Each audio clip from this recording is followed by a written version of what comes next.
Magandang araw sa inyo, kakwentuhan. Nandito tayo ngayon sa Bristol, Caloocan. Pag-uusapan natin ito ngayong Zontes 400M. Napag-usapan natin before ang Zontes 400G, 400E, at ngayon naman ay yung 400M. So ngayon, nakasakay ngayon tayo kay 400M. Ang una nating pag-uusapan ay yung kanyang seat height. So nasa 760 millimeters in height yung seat height nito, kaya napakababa, no? Kita mo ako, kung mapapansin niyo, very comfortable yung pagiging tiptoe natin dito sa 400M ni Zontes. At yung kulay nito, no, gustong-gusto ko dahil mustard green, masyadong kitang-kita sa kalsada, no? Once na nailawan siguro to, malamang nagre-reflect ito. Tsaka ng baba niya. Ang baba niya.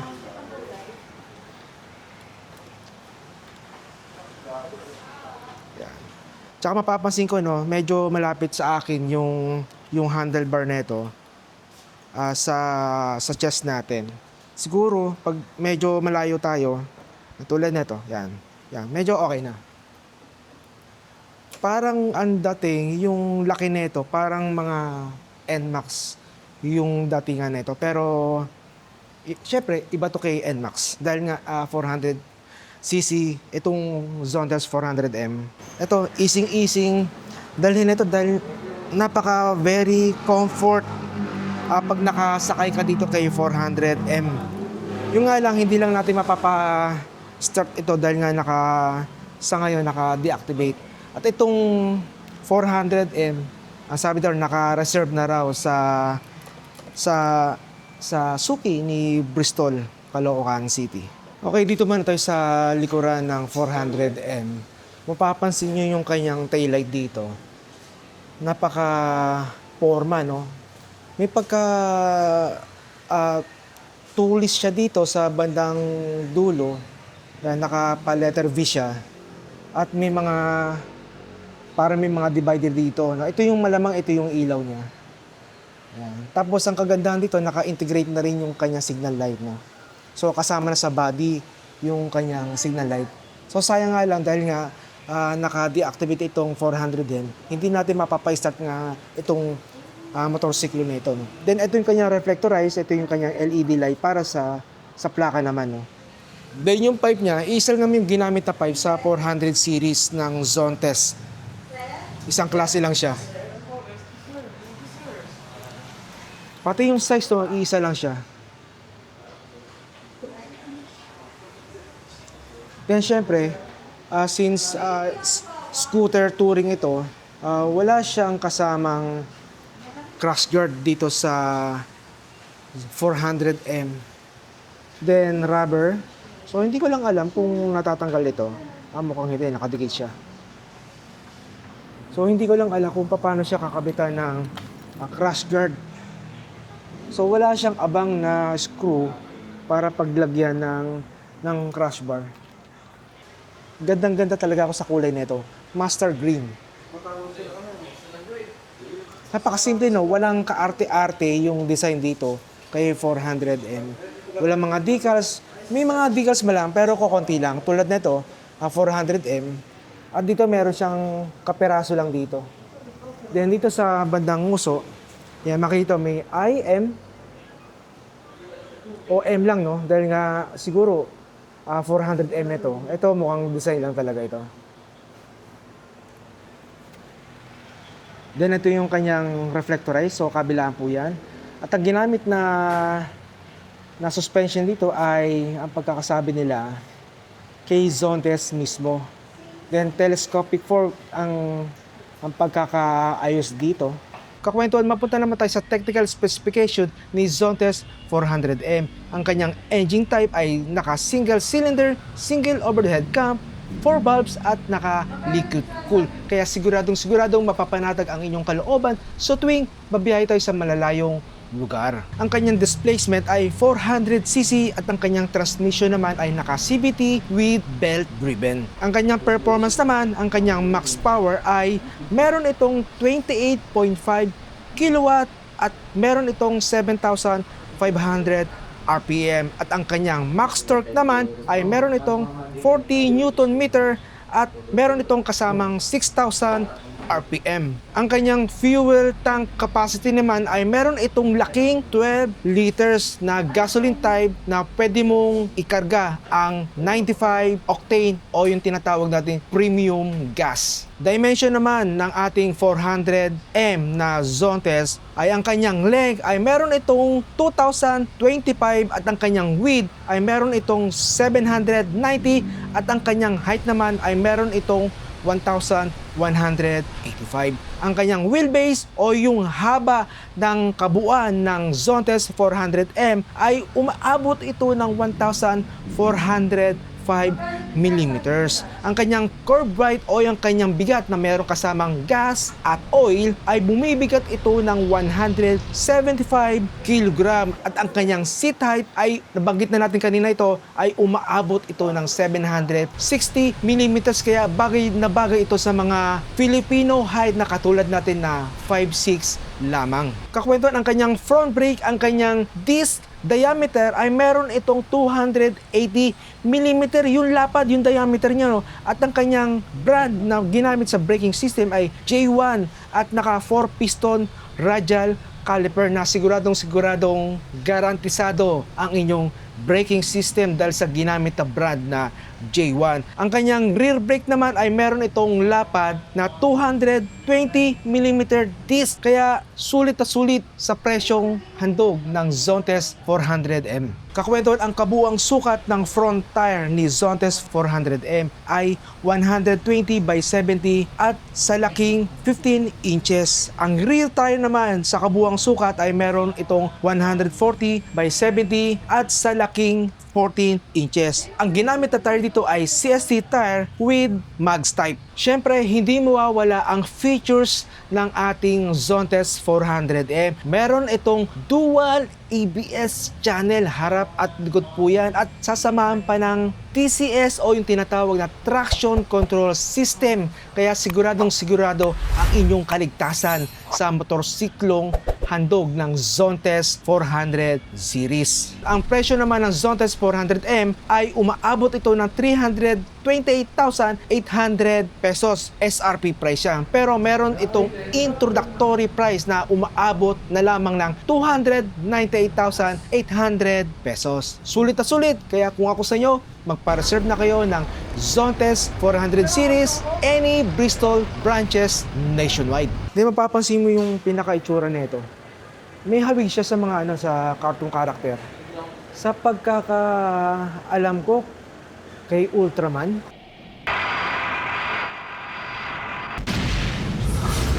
Tama, no? Kay Ultraman. Then dito meron siyang decal na Zontes. Ang bangis ng nguso nito, no? Yan, mapapansin nyo, ito, yan. Andito yung pinaka niya, yung busina niya. Nasa gitna. Then meron siyang screen na para maiwasan matalsikan ng bato. Then meron ditong exhaust na para madali pumasok yung hangin. Ito yung pinaka-headlight niya. Up, down. Malamang ito yung low beam at ito yung high beam. Yung kanyang windshield, hindi ito adjustable. Sigurado ito. Malamang, tama nga, hindi nga siya adjustable. So, napakababa niya, no? So, hindi ko lang alam, aftermarket, kung available ito, no? Na pwedeng palitan. So, hindi ko lang alam kung paano siya tatanggalin. Malamang kasama to, ito yung DRL. Sigurado yan. No? Ito yung signal light niya pala. Okay, no? Tama nga ito yung signal light. So, para siyang palikpik. Cute, no? Then, may korte yung kanyang nguso dito, no? Medyo nilaliman dito. Kaya kitang-kita mo yung pagkaka-design niya. Ang angas, no? Then ito, matte black, plastic. Then ito, glossy. Yung kanyang windshield. Then pagdating naman sa handlebar, yes, of course, meron siyang handbrake. Okay? Then ito yung passing light. Meron din. Then adjustable yung kanyang brake lever. Then ito yung headlight. High beam, low beam, hazard. At yung turning signal. Ito yung horn niya. Then ito yung mode. Ito yung set. Yan, kapag sa loob na mismo ng screen, ito yung settings, hold and press ito. Then lalabas yung settings. So, kaso hindi nga lang natin ma-open kasi nga naka-deactivate. Then sa kabila naman, yan, ito yung fuel. Open, yan. Then ito yung seat compartment. Yan, hindi natin ma-open kasi. Then ito yung power on. Electric power on. Then ito yung engine power on, then ito yung push start. Then ito yung I don't know, DRL. Yan, ito yung riding mode, no? So ang kagandahan dito sa 400 series ng Zontes ay merong riding mode, no? Eco mode at sports mode.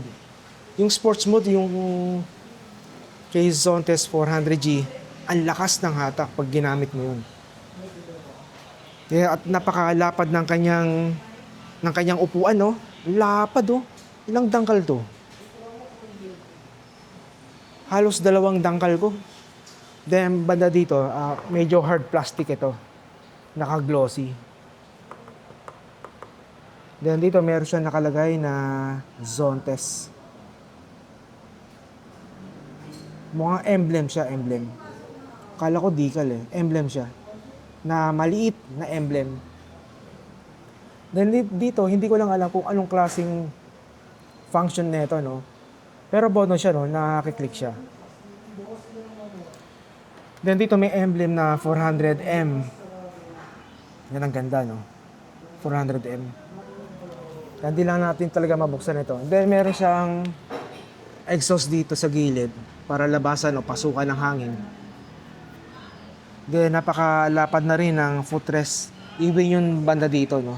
Pag naglo-long ride ka, sigurado magiging komportable ang iyong biyahe. Sinamahan ng glossy plastic, kulay black. Then, ang kanyang airflow.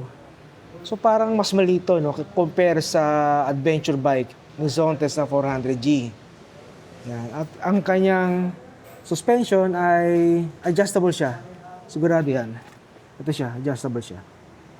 Yan. Then, magsang gamit. Okay, no? Napaka-simple. Yan, dito banda. Akala ko nga na ito na-open eh. Hindi siya na-open. So, meron siyang pangalan na Zontes dito. Hindi ko lang alam kung umiilaw do o may ilaw siya o may backlight siya.